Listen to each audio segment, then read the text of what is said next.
Okay so आज का topic है मॉडर्न इंडियन हिस्ट्री का formation of Indian National Congress. Indian National Congress और आईएनसी, फॉर्मेशन ऑफ आईएनसी। इस क्वेश्चन को हम ऐसे भी बोल सकते हैं, rise of moderates, rise of moderates.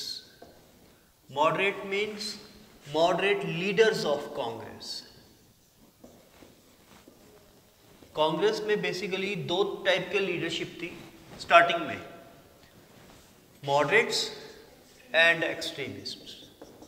पहले जो आए थे वो थे मॉडरेट्स, उसके बाद जो आए थे वो थे एक्सट्रीमिस्ट। ठीक है, तो कांग्रेस जो थी ये फॉर्म हुई थी 1885 दिसंबर में। ठीक है, तो 1885 से लेकर कोई आप लगा लीजिए 10 to 15 इयर्स मॉडरेट्स का पीरियड माना जाता है। आप लगा लीजिए 1900 तक, 1885 to 1900, this period is known as period of moderates, right. 1885 to 1900 रफली, कोई फिक्स्ड पीरियड नहीं है।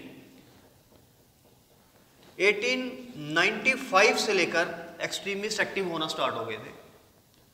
ठीक है, तो पहले 10 साल आप कह सकते हो या 15 साल, 10 से 15 साल मॉडरेट्स का पीरियड माना जाता है। ठीक है, तो हम मॉडरेट्स और एक्सट्रीमिस्ट की बात करेंगे बाद में। पहले हम बात करेंगे फॉर्मेशन ऑफ आईएनसी की। दैट आईएनसी की जरूरत क्या थी, what was the need of creating a party on the national level. पहले हम इसकी बात करेंगे, मॉडरेट्स एक्सट्रीमिस्ट तो बाद में आएंगे। ठीक है, तो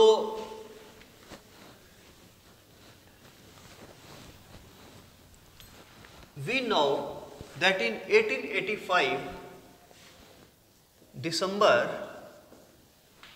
there formed a party known as Indian National Congress. सवाल ये पैदा होता है, ये कांग्रेस वर्ड क्यों चुना गया, इसका मीनिंग क्या है। कांग्रेस का मीनिंग है group of people sitting together. लोग जब इकट्ठे होकर कुछ मीटिंग करते हैं उसको कांग्रेस बोलते हैं। अब ये वर्ड क्यों चुना गया, हम एसोसिएशन चुन सकते थे, हम ग्रुप चुन सकते थे, हम कुछ और भी वर्ड चुन सकते थे, बट कांग्रेस क्यों चुना गया, बिकॉज अमेरिका के अंदर, यूनाइटेड स्टेट्स ऑफ अमेरिका के अंदर जो पार्लियामेंट है उसको कांग्रेस बोलते हैं। अमेरिकन पार्लियामेंट को कांग्रेस बोला जाता है, तब से ही बोला जाता है। तो हमने उस टाइम हमारे पास 2-3 कंट्रीज ही होते थे, आज भी 2-3 कंट्रीज ही हैं जिनको देखकर हम सब कुछ करते हैं।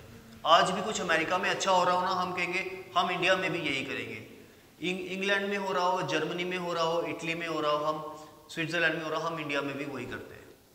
हम ये नहीं देखते कि पाकिस्तान तो था भी नहीं, हम ये नहीं देखते कि किसी गरीब कंट्री में क्या हो रहा है, हम देखते हैं अमीर में क्या हो रहा है। तो हमने कांग्रेस वाला वर्ड इसलिए चुना।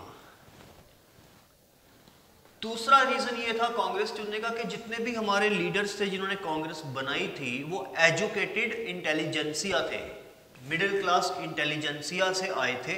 Intelligentsia means intellectual.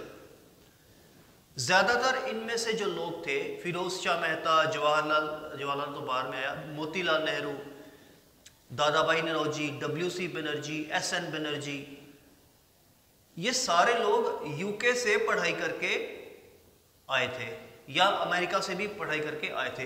अब ये बाहर से पढ़ाई करके आए थे, इसका मतलब ये रिच थे, क्योंकि जो बाहर से पढ़ के आता है वो रिच ही होता है। अब ये रिच भी थे और पढ़े लिखे भी थे, तो इसलिए, और पढ़े लिखे भी आज के नहीं, 2020 के नहीं, उस टाइम के पढ़े लिखे, है ना। तो उस टाइम के पढ़े लिखे कितने पावरफुल होंगे, तो इसलिए हमने देश की भागदौड़ इनको दे दी कि आप महान हो, आपने एक तो पढ़ाई की और बाहर से की, तो इसलिए आप महान हो, आप देश की भागदौड़ संभालो, जो आप कहोगे वो ठीक होगा। अब तो लोग आर्गुमेंट करते हैं ना कि मोदी ने किया तो क्यों किया। उस टाइम लोग आर्गुमेंट नहीं करते थे, उस टाइम कहते थे जो कहा आपने वो माई बाप बोलते थे ना लीडर्स को, वो ठीक है, उसमें कोई आर्गुमेंट की बात ही नहीं है, आपने जो कहा वो सही है। ठीक है, आज तो हर कोई पढ़ा लिखा हो गया, हर कोई ग्रेजुएट है, ऐसा कोई है ही नहीं। आप आजकल तो मेरे ऑफिस में एक बंदा आया 3-4 दिन पहले, वो कहता कि मैडम से भी मिला, वो कहता कि एक मीन्स ऑफिस बॉय की जॉब मिलेगी, वो कहता है हमारे पास है, तो कहता मैं सिविल इंजीनियर हूँ सिविल इंजीनियर लोग ऑफिस बॉय की जॉब ढूंढ रहे हैं मार्केट में, ये हालत है। ठीक है, तो आप हिसाब लगा लो कितने लोग पढ़े लिखे हैं आजकल।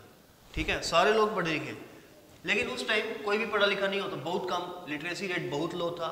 हम देखेंगे आगे जाके लिटरेसी इकोनॉमी में आप देखोगे लिटरेसी रेट कहाँ था, आज लिटरेसी रेट 80% जा रहा है, लेकिन उस टाइम लिटरेसी रेट बिल्कुल कम था, 30% भी नहीं था।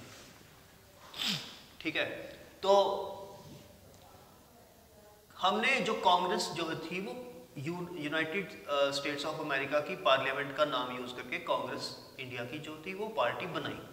अब दूसरा क्वेश्चन सामने ये आता है कि बनाई क्यों, why, what was the need, and एक तो why we created it and why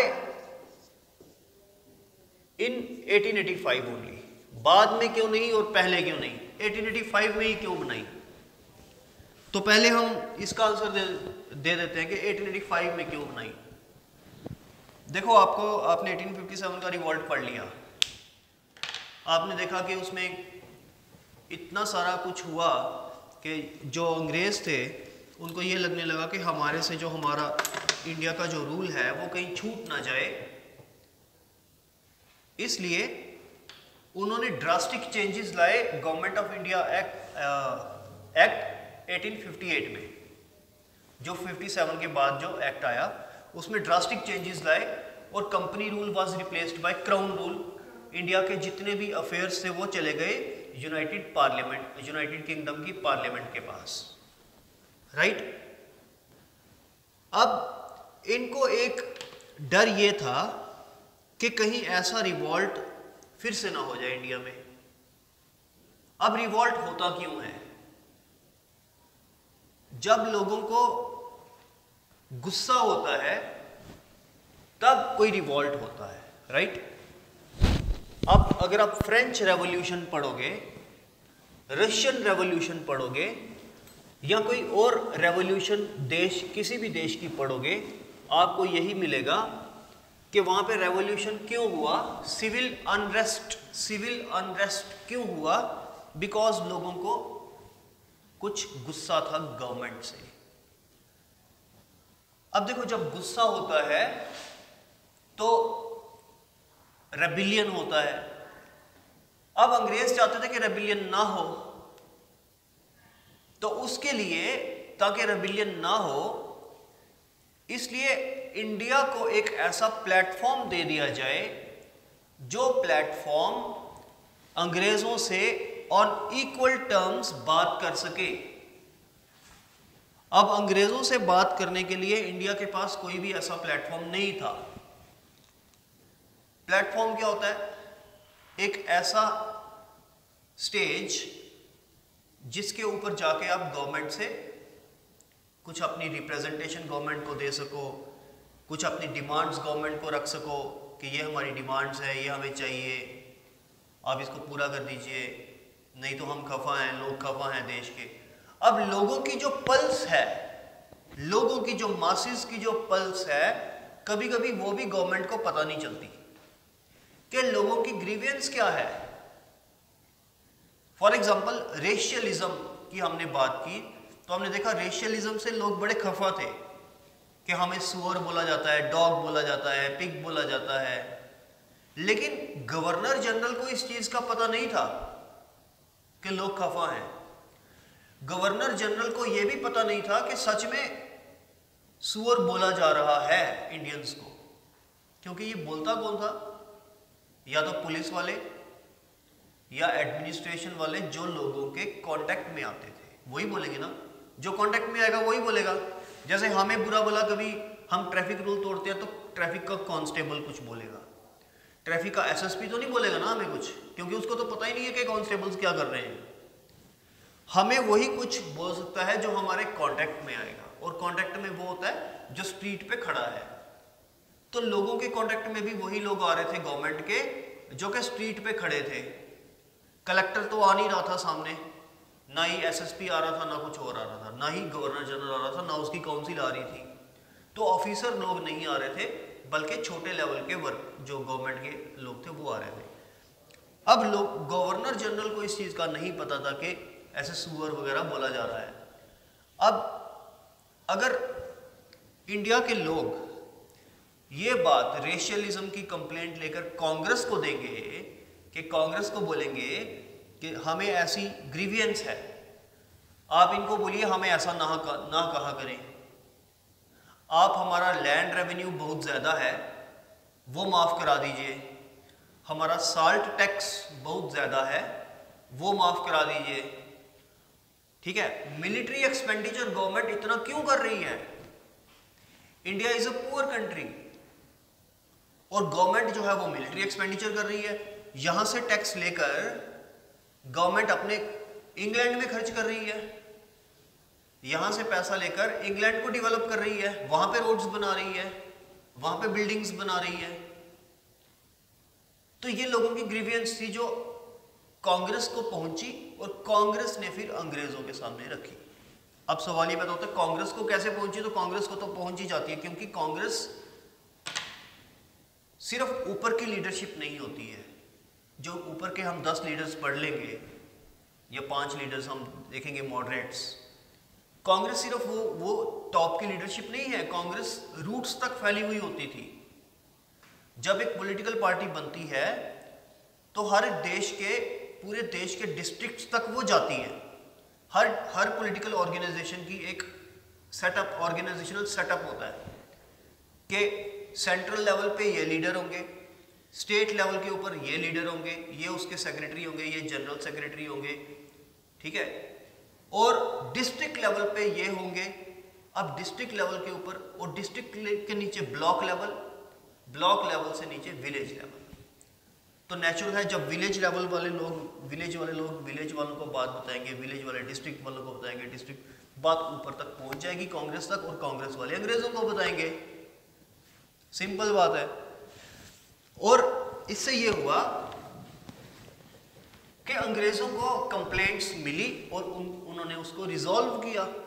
जब कंप्लेंट्स रिजॉल्व हो गई तो दोबारा से ऐसा रिवॉल्ट इंडिया में नहीं हुआ। तो that is why the Congress party was created. Basically it is said that it was created by the Britishers only, so as that a revolt as big as a revolt of 1857 should never happen in India's future again against the British, ताकि ऐसा revolt दोबारा ना हो। सो कांग्रेस की formation की theory है एक, ठीक है, theory of formation of Congress, INC। इसकी थ्योरी का नाम है सेफ्टी वाल्व थ्योरी।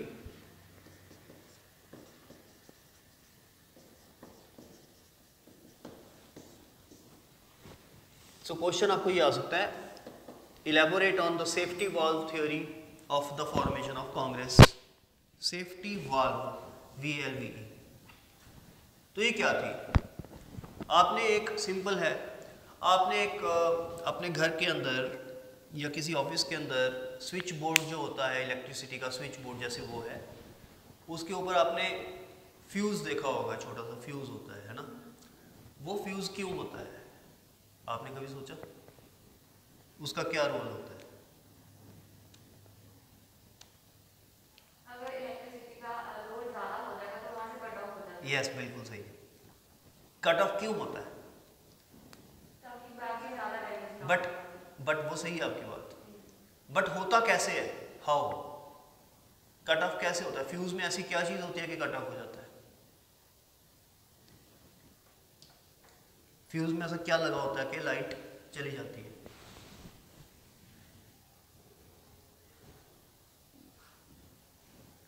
आपने 9th-10th में पढ़ा होगा साइंस में। फ्यूज के अंदर जो वायर होती है वो वायर बड़ी नाजुक होती है, उसका जो मेल्टिंग पॉइंट होता है वो लो होता है। अगर उसको जरा सी भी हीट मिले तो वो पिघल जाती है, और जब वो वायर ही पिघल जाएगी तो कनेक्शन टूट जाएगा, तो लाइट चली जाएगी। अब सवाल ये पैदा होता है कि ऐसी वायर हमने लगाई क्यों, वीक वायर, ऐसी कमजोर वायर क्यों लगाई? सो दैट अगर ज्यादा हीट आए एकदम से तो पहले फ्यूज जल जाए, हमारा कुछ इंपॉर्टेंट जैसे एलईडी टीवी हो गया या फ्रिज रेफ्रिजरेटर हो गया या कुछ और इंपॉर्टेंट जो लाइटिंग वगैरह हमने की है वो ना जले।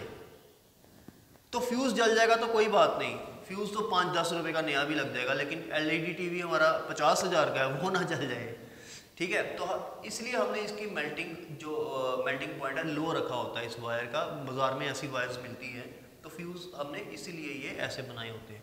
अब कांग्रेस का इससे क्या लिंक है? कांग्रेस का कोई लिंक नजर नहीं आ रहा ना, तो कांग्रेस का इसमें एक लिंक है, वो ये है कि रिवॉल्ट तब होता है जब बहुत ज्यादा गुस्सा हो, यानी गुस्सा मीन्स हीट, बहुत ज्यादा हीट हो जाए तो रिवॉल्ट हो जाता है। तो कांग्रेस इसलिए बनाई गई, जैसे कि हम एक इलेक्ट्रिसिटी का फ्यूज लगाते हैं, तो कांग्रेस एक फ्यूज की तरह काम कर रही थी जिसका मेल्टिंग पॉइंट लो था। तो अगर ज्यादा गुस्सा आएगा तो वो कांग्रेस वालों को लोग जाएंगे उनके पास, कांग्रेस वाले आएंगे गवर्नमेंट के पास, और वो वहीं पे गुस्सा जो है वो ठंडा हो जाएगा। पहली बात तो ये होती है कि अगर हम अपनी कंप्लेंट लेके किसी के पास जाए ना, तो हमारा गुस्सा वैसे ही ठंडा हो जाता है, चाहे उसको एड्रेस किया भी जाए या ना किया जाए। एड्रेस कर दे तो बहुत बड़ी बात है, ना भी एड्रेस करे तो हमें ये तो होगा हमने अपनी बात बोल दी, ये तो होगा ना। लेकिन अगर बात भी ना बोली जाए तो और ज्यादा गुस्सा बढ़ता जाएगा, ठीक है ना। इसलिए कांग्रेस बनाई गई ताकि लोग अपनी ग्रीवेंसेस कांग्रेस को दें और कांग्रेस अपनी ग्रीवेंसेस जितनी भी लोगों की है वो गवर्नमेंट को दे। तो ये बेसिकली अंग्रेजों ने खुद बनाई थी ताकि लोगों को एक प्लेटफॉर्म मिल जाए। इंडिया में एक प्लेटफॉर्म अभी तक था नहीं, लोगों को एक प्लेटफॉर्म दे दिया जाए ताकि वो अपनी ग्रीवेंसेस हमको दे सके, बस सिंपल सी बात है, ठीक है। तो ये कांग्रेस, अब आपको समझ में आ गया कि सेफ्टी वाल्व थ्योरी क्या थी, ये भी समझ में आ गया कि कांग्रेस क्यों क्रिएट की गई, ये भी समझ में आ गया। लेकिन एक और चीज मैं यहाँ पे ये कहूँगा कि होली ये भी सही नहीं है, मतलब पूरी तरह से ये भी सही नहीं है कि कांग्रेस इसीलिए ही क्रिएट की गई थी। इसका कोई सबूत नहीं है, सेफ्टी वाल्व थ्योरी का कोई सबूत नहीं है, कोई प्रूफ नहीं है इसका। लेकिन ये हमारा जो लाला लाजपत राय थे वही ये कहते थे कि सेफ्टी वाल्व थ्योरी, उन्हीं ने कहा था, ये लाला लाजपत राय हमारे ही थे, तो उन्होंने कहा था कि सेफ्टी वाल्व थ्योरी मीन्स बनाई गई है, ठीक है। तो बट कुछ लोग ये भी कहते हैं कि नहीं जी ऐसा गलत है, ऐसा कुछ नहीं था, कांग्रेस हमने खुद अपने लिए बनाई, ठीक है। लेकिन अपने लिए पहले क्यों नहीं बनाई, 1857 से पहले क्यों नहीं बनाई? तब भी तो हम चाहते थे पार्टी बनाना, लेकिन तब गवर्नमेंट परमिशन नहीं देती थी। अब गवर्नमेंट ने भी परमिशन इसलिए दी क्योंकि वो रिवॉल्ट की वजह से डर चुकी थी, राइट। ये पॉइंट क्लियर। अब हम आ जाते हैं कुछ फैक्चुअल इंफॉर्मेशन के ऊपर। ये तो हमने देख ली कंसेप्चुअल इंफॉर्मेशन, ठीक है ना। प्रीलिम्स में दो तरह के क्वेश्चंस आपको मिलेंगे, फैक्चुअल एंड कंसेप्चुअल। 2011 से पहले आईएएस एग्जाम का पैटर्न बिल्कुल डिफरेंट था। प्रिलिमिनरी में 2 पेपर्स होते थे, जिसमें एक होता था जीएस और दूसरा होता था ऑप्शनल सब्जेक्ट। अब 2011 के बाद एक हो गया जीएस, दूसरा हो गया सीसैट। ऑप्शनल सब्जेक्ट बीच में से हट गया है। अब ऑप्शनल सब्जेक्ट सिर्फ मेंस में ही है। जो जीएस की अगर हम बात करें तो 2011 से पहले there used to be 150 questions and the time was 2 hours। Today यानी कि 2011 के बाद जीएस के अंदर there are 100 questions and time is still 2 hours. अभी भी 2 घंटे हैं, जब 150 क्वेश्चन से तब भी 2 घंटे थे, बट तब नेगेटिव मार्किंग नहीं थी, अब नेगेटिव मार्किंग है। दूसरी चेंज ये है कि जब 150 क्वेश्चन थे सिलेबस तब भी सेम था, सिलेबस आज भी सेम है। हाँ, मेंस में तो थोड़ा बहुत चेंज आया, जैसे वर्ल्ड हिस्ट्री आ गई है, इंटरनेशनल रिलेशंस आ गया है, इकोलॉजी ज़्यादा आ गई है, एथिक्स आ गया है। पहले ये एथिक्स वर्ल्ड हिस्ट्री वगैरह नहीं होते थे। एथिक्स और वर्ल्ड हिस्ट्री वैसे भी मेंस में है, प्रीलिम्स में नहीं है, तो प्रीलिम्स का सिलेबस ऑलमोस्ट सेम ही है। वही करंट अफेयर्स, वही साइंस, वही हिस्ट्री, वही इकोनॉमी, वही पॉलिटी, वही सब कुछ है। तो 150 के 100 क्वेश्चंस हो जाने बहुत बड़ी बात है। 50 क्वेश्चंस कम हो गए, 50 क्वेश्चंस ही कम हो गए, सिलेबस सेम है। अब मैं किस बात के ऊपर आ रहा हूं, वो ये है यस कि जब 150 क्वेश्चंस थे तो यूपीएससी के पास बहुत कुछ था डालने के लिए। 150 क्वेश्चन है यार, जितना मर्जी डालो करंट अफेयर्स, 30 क्वेश्चन डाल दो करंट अफेयर्स के, तब भी 120 क्वेश्चन बचे हैं हिस्ट्री, पॉलिटी, इकोनॉमी में से डालने के लिए। 30 हमने करंट के डाल दिए, अब क्वेश्चन ही 100 है। अब बेचारे करंट डालें, हिस्ट्री डालें, एंशेंट डालें, मेडिवल डालें क्या उनको खुद नहीं समझ आता, क्योंकि क्वेश्चंस बहुत कम हो गए हैं। तो इसलिए एक बहुत इंपॉर्टेंट चेंज आई है, वो ये कि पहले फैक्चुअल क्वेश्चंस बहुत होते थे, अब फैक्चुअल क्वेश्चंस खत्म हो गए हैं। फॉर एग्जांपल, पहले ये पूछा जाता था कि लास्ट ईयर का ऑस्कर अवार्ड किसको मिला, अब ये नहीं पूछे जाते चीजें। पूछे जाते, अब मेरे को ये भी नहीं बोल सकते कल को कि सर पूछे आज भी जाते हैं, लेकिन नंबर बहुत कम हो गया। समझ लो 100 में से 2-3 क्वेश्चन ही ऐसे होंगे। पहले 100 में से आपको 50% क्वेश्चन ऐसे मिलते थे। फिर पूछा जाता नेशनल अवार्ड किसको मिला इस बारी का, फिर पूछा जाता स्पोर्ट्स में टेनिस ने किसको हराया, ऑस्ट्रेलियन ओपन में किसको हराया, यूएस ओपन में किसने किसको हराया, डबल्स में किसने किसको हराया, सिंगल्स में किसने किसको हराया, 100 मीटर की रेस ओलंपिक्स में किसने जीती, 200 की किसने जीती, 300 की किसने, 1000 मीटर की किसने। इस तरह के क्वेश्चंस बड़े थे, अब ये हो गए खत्म। तो अब क्या पूछते हैं वो, अब कंसेप्चुअल ज्यादा पूछते हैं।